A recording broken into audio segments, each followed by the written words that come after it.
estos momentos en los que nos encontramos con una serie de acontecimientos de la vida real, en el que están apareciendo escenas impactantes, escenas violentas que reflejan probablemente una descomposición de un tejido social, o probablemente falta de estrategias de seguridad nacional con una firmeza real, o críticas más profundas, el escuchar a los especialistas de cada uno de los temas. Nos encontramos con elementos que rayan del entretenimiento hacia ese sentido crítico profundo dentro de las familias que no sabemos todos distinguir. Por ejemplo, las series de narcotraficantes que se convierten en este contexto que lo podemos analizar como dentro de un contexto de narcocultura, y series televisivas al por mayor en streaming accesible para ciertos sectores sociales, y esta permanencia de ciertos contenidos aprobados, algunos oficiales, algunos no oficiales, dentro de la televisión abierta, que forman parte de toda una gama de oferta para la sociedad en general. El día de hoy vamos a presentar Los Simpsons, sátira, cultura popular y poder suave. Ninguna serie de TV debería durar 30 años, ¿o sí? Y tenemos a la autora para hablarnos de esto. Estás en Humanamente, este segmento dentro del programa de Colindancias. Yo soy Erika Cler, gracias por estar con nosotras.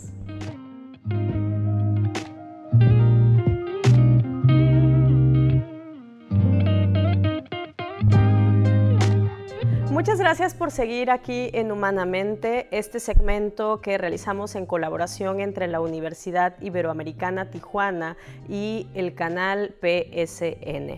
Estoy muy contenta porque tengo a una invitada de lujo aquí a mi lado, y es la doble doctora María Cristina Rosas, que nos viene a presentar su libro. Muchas gracias por estar aquí, María Cristina. Muchas gracias por la invitación, Erika.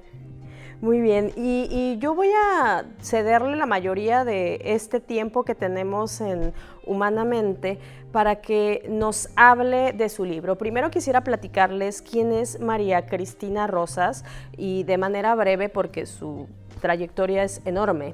Ella es doctora en estudios latinoamericanos por la UNAM, maestra de estudios de la paz y resolución de conflictos por la Universidad de Uppsala, Suecia, licenciada, maestra y doctora en relaciones internacionales por la UNAM también. Tiene el premio Investigación Económica Maestro Jesús Silva Herzog, la distinción Universidad Nacional para Jóvenes Académicos en 1999, una serie de estancias de investigación que ha realizado en importantes universidades a nivel internacional, entre ellas la Universidad de Columbia, Nueva York, Coleraine, Irlanda del Norte, San Diego, Universidad de Ottawa, Ontario, de las Naciones Unidas en Tokio, Instituto de Derechos Humanos en la Universidad de Turku, Finlandia, Universidad Nacional de la Defensa de Washington.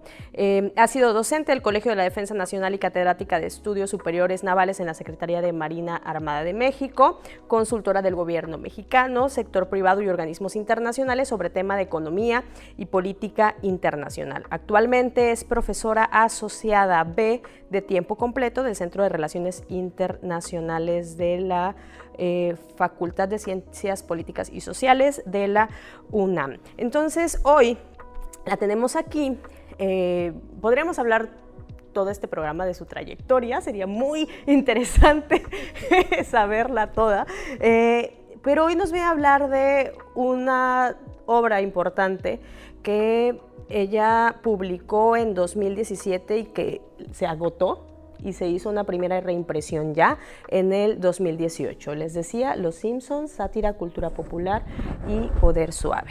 Mi primera pregunta sería, para que nos platiques un poco de esto, ¿para quién es este libro? ¿Es para la cultura? ¿Es para los académicos? ¿Es para los científicos? ¿Es para el público en general? ¿Para quién es este libro? Bueno, aunque es muy trillado decirlo, yo creo que es un libro para todo público. Porque si bien es cierto que parte de una fascinación personal hacia Los Simpson, hacia la serie de televisión, lo cierto es que también busqué conjuntar mis temas de interés a partir de las especialidades que yo tengo, que son la política mundial, las relaciones internacionales, en fin, con el tema de la cultura popular. Entonces, es un libro en el que el público en general, no conocedor de relaciones internacionales o de política mundial, va a encontrar cosas que le van a gustar. El fan de Los Simpson va a encontrar, por ejemplo, un capítulo tercero donde se explica cómo se hace la serie, cuánto cuesta, cuánto tarda en hacerse, cómo se negocian, por ejemplo, los derechos de transmisión, la importancia del doblaje para que la serie sea de alguna forma asimilable para las audiencias de distintas partes del mundo, en fin. Pero también, por ejemplo, los estudiosos de la cultura van a encontrar una reflexión muy interesante respecto a qué pasa con la cultura popular. ¿Realmente es cultura popular, es cultura de la plebe, como decía la hija de Peña Nieto? ¿O realmente es arbitrario defenestrar a cierto tipo de manifestaciones culturales pensando que cultura solo es Plácido Domingo, o la ópera, o Mozart, o Bach? Yo hago esta discusión en la obra y encuentro que lo que hace Hollywood, y Los Simpsons son un buen ejemplo, pero no el único, es una hibridación de culturas, ¿sí? Esto tiene que ver con el propio sistema político estadounidense. Estados Unidos es un estado corporativo, es un estado que ve a la ciudadanía como consumidora. Entonces, para que haya consumo, para que haya ampliación de los mercados y consolidación de los mismos, es necesario que la cultura llegue al mayor número de personas posible. Entonces, si bien en Estados Unidos vamos a encontrar en ciertos sectores de la población un apetito por la ópera, por René Fleming, por Mozart, por Beethoven, en fin, lo cierto es que mayormente en Hollywood, sobre todo, se estila hibridar alta cultura, manifestaciones de ópera, de música clásica, de pintura y demás, con lo que se conoce como cultura popular. Los Simpsons son un híbrido en ese sentido. Los Simpsons son cultura referenciada. Nosotros, ¿cuántas veces no hemos visto episodios donde se hace alusión a Dalí o donde Bart aparece como Mozart, como Amadeus, como el niño de la película? O vamos a encontrar referencias cinematográficas, hay un montón de referencias a Hitchcock, por ejemplo. Entonces, ahí vemos mezcolanzas de manifestaciones culturales que al final nos revelan que lo más importante para Hollywood es vender, ¿sí? ¿Qué vendo? Pues vendo algo que sea apetecible, un producto que llegue al mayor número de personas, y Los Simpsons son un buen ejemplo de eso. Es una franquicia muy exitosa, muy consumida, está evaluada en $13,000 millones, que para ponerlo en contexto, pues es el equivalente al presupuesto de 10 años de la Secretaría de Cultura de México. Mucho dinero, pero eso habla del beneficio económico que se puede derivar de una serie de estas características, y Hollywood es eso, es un enorme negocio, pero no es un negocio inocente.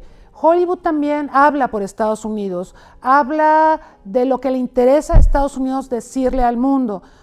Hollywood ayuda a promover valores, estilos de vida, el American Way, ayuda a consolidar la política exterior de Estados Unidos. Y en este sentido hay un hermanamiento, hay una cierta complicidad entre industrias culturales, industrias del entretenimiento y, por supuesto, política interna y exterior de Estados Unidos. ¿Y qué tanto?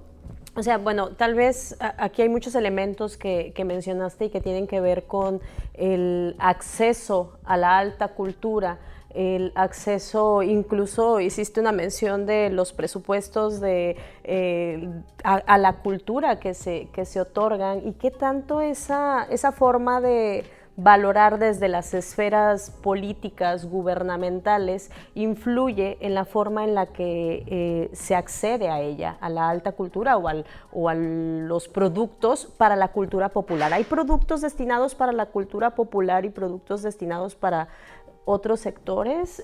¿Cómo se posiciona esto y cómo se analiza en tu libro? Yo creo que sí hay, digamos, un público para lo que se denomina popularmente como cultura popular, y hay un público para la alta cultura, y lo podemos ver en la sociedad mexicana y en muchas sociedades. Me quedé pensando ahora que está de moda esta película Jojo Rabbit, que ganó un Oscar, y se hace pues una burla, una cierta mofa o sorna sobre Hitler. Hitler era muy amante de la cultura, robó mucho arte porque él quería tener un museo con arte robado, pero estamos hablando de pintores como Rubens y otros fenomenales que él quería poseer. O también él era amante de música clásica también, y había música clásica que gustaba al régimen nazi. Entonces ahí había un público, había incluso una cierta política alrededor de la cultura, y él defenestraba mucho a la cultura popular porque él sentía que eso era pues vil propaganda y era algo inferior. Pero por supuesto aquí entra el tema de gustos. A mí me parece, y lo manifiesto en el libro, que en Estados Unidos sobre todo se ha trabajado mucho el aspecto empresarial de la cultura. La cultura es un asunto privado, sobre todo en Estados Unidos, a diferencia de México. En México la cultura es un asunto público. No voy a discutir aquí qué es mejor, si que la cultura sea un asunto público mal financiado, como ocurre en nuestro país, o que sea un asunto privado ampliamente financiado, como ocurre en Estados Unidos. En Estados Unidos sí hay financiamiento público a la cultura, están los National Endowments for the Arts y todo esto, que han ganado premios Pulitzer y demás, y se ha logrado, por ejemplo, digitalizar la obra de prestigiados autores e intelectuales gracias a los National Endowments. Pero estamos de acuerdo en que el presupuesto que recibe un National Endowment for the Arts, for Literature, o lo que sea, es infinitamente inferior al presupuesto que se maneja en Hollywood. Acabamos de mencionar, por ejemplo, lo que valen Los Simpson. Un episodio de Los Simpson, hacerlo cuesta $5 millones. La película Arráncame la vida, mexicana, con Jiménez Cacho y con Ana Claudia Talancón, costó $6 millones. Y en su momento fue considerada la película más cara del cine nacional. Entonces, cuando comparamos inversiones, presupuestos, y es una película financiada con capital privado, sí con lo del artículo de la ley del impuesto sobre la renta, que es una aportación importante, pero es pequeña, ¿sí? Pero es mayormente financiamiento privado. En el caso de Estados Unidos, casi todo lo que vemos en Netflix, todo lo que vemos en Hollywood, es financiamiento privado, ¿sí? Y financiamientos millonarios. La película Titanic, $100 millones costó hacerla. Entonces, bueno, ¿por qué Hollywood gasta o invierte eso? Porque las utilidades valen la pena. Porque si invierto 100 millones, seguramente voy a obtener 10 veces más. Porque si gasto 13,000 millones en Los Simpsons, seguramente voy a obtener más. Pero es un asunto de mercados, ellos lo manejan como mercadotecnia, que como decíamos no está divorciado, obviamente, de los aspectos políticos. El caso de México es muy diferente. Aquí creo que hasta se sataniza la participación del sector privado en actividades culturales. Creo que eso está cambiando. El señor Slim tiene el Museo Sumaya y financia muchas cuestiones de arte, el Museo Jumex, por ejemplo. Yo creo que ha habido una defenestración social al sector privado, pero eso está cambiando, felizmente. Yo creo en los híbridos, no creo que sea malo que el sector privado participe en actividades culturales, como tampoco creo que sea bueno que absolutamente todo lo financie el gobierno, ¿no? Yo creo en los híbridos y creo que ahí podemos encontrar cosas muy interesantes. Pero siento que a diferencia de Estados Unidos, que tiene una estrategia cultural de conquistar al mundo, de vender su American Way, México no tiene una estrategia, a pesar del enorme acervo cultural que poseemos. ¿Sí? Nuestra gastronomía, nuestra historia, nuestra música, nuestras playas.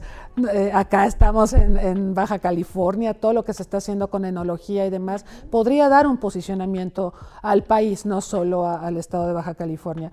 Y no se hace porque no hay una estrategia cultural debidamente estructurada desde el gobierno, ¿sí? A diferencia de Estados Unidos. Y hay una parte en el libro que me parece que está relacionada, colocas un ejemplo de los ministros, cómo pensar en el mejor y el peor ministro de Cultura, ¿no? Incluso tratas de no decir de que este es mejor o este es peor, pero mencionas dos ejemplos y hablas del caso de Brasil, cuando estuvo Lula da Silva, y que era casi como una inclusión mayor de elementos que podrían ser considerados de la cultura popular, a diferencia de esta otra ministra israelí. La ministra israelí, sí. De la cultura. Entonces, ¿qué puedes decirme con respecto a estos ejemplos que van a encontrar en el libro y que tienen que comprarlo para poder verlo, pero con relación a la forma en la que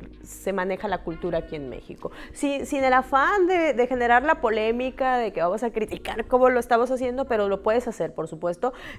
¿Cómo lo observas? O sea, ¿cuál sería el camino que habría de seguir para que las gentes no tengan en la percepción, probablemente, no sé si esta sea una afirmación muy fuerte de mi parte, pero que no se tenga la percepción de que el acceso a la cultura es solo para unos cuantos e incluso no, pues no hay que perder el tiempo en ello, ¿no? Claro. O ¿cómo lo ves aquí? Bueno, el tema de los ministerios de cultura es fascinante porque Estados Unidos no tiene un ministerio de cultura. Se lo propuso Quincy Jones a Obama, ¿sí? Ha sido una discusión muy larga, por supuesto, desde la fundación de Estados Unidos mismo, pero llegaron a la conclusión de que no necesitaban un Ministerio de Cultura porque al sector privado no le gustaba la idea, no quería que una entidad gubernamental los controlara o les dijera, tú culturalmente vas a hacer esto, esto y esto, no, ellos querían la libertad, muy pragmática. Como el libre de mercado en la cultura. Exacto. Quincy Jones se lo propuso a Obama y Obama dijo, qué interesante, quiero saber más del tema. Y entonces pues le armaron dossier con información de países que tienen ministerios de cultura.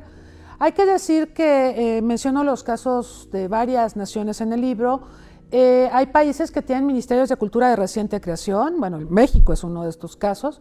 Antes de nuestra Secretaría de Cultura, que ahora preside Alejandra Frausto, tuvimos el CONACULTA, que creó Salinas de Gortari. O sea, estamos hablando de hace muy poco tiempo, años 90, ¿no?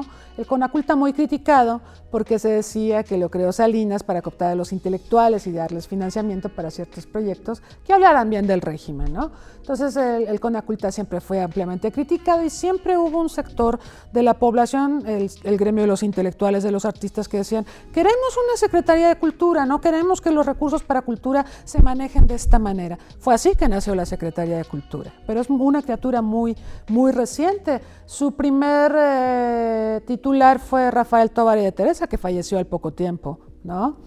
Y después estuvo como sucesora de él en el régimen de Peña Nieto, María Cristina García Cepeda.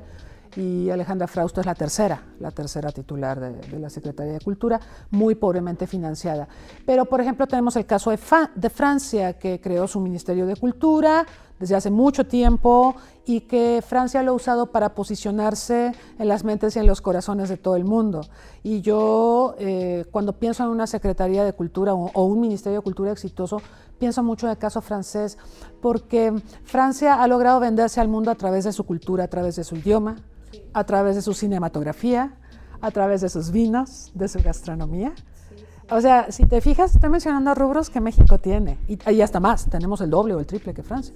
Pero Francia es una potencia cultural a nivel internacional. Ahí tenemos el ejemplo de un ministerio que funciona súper guau. Caso de Brasil, Lula da Silva pues designó a un cantautor muy conocido como titular de la Secretaría de Cultura. Y esto también ha generado muchos debates respecto a quién es la persona que tiene el mejor perfil para presidir a un ministerio de estas características. Debe ser alguien vinculado al sector cultural, un autor, debe ser un pintor, un escritor, o debe ser un funcionario que sepa el management, la administración de la cultura. No hemos llegado a un consenso. No sabemos cuál es la conclusión, porque hemos tenido muy buenos administradores de cultura en muchos países del mundo y también hemos tenido artistas y creadores al frente de ministerios de cultura que nos han quedado a deber. Entonces no te podría decir cuál es el mejor perfil, pero yo creo que es importante tener ministerios de cultura, pero más que eso, tener una estrategia cultural. Ok. Contar con una estrategia. ¿Y qué tanto dentro de estas estrategias ya se nos está acabando este tiempo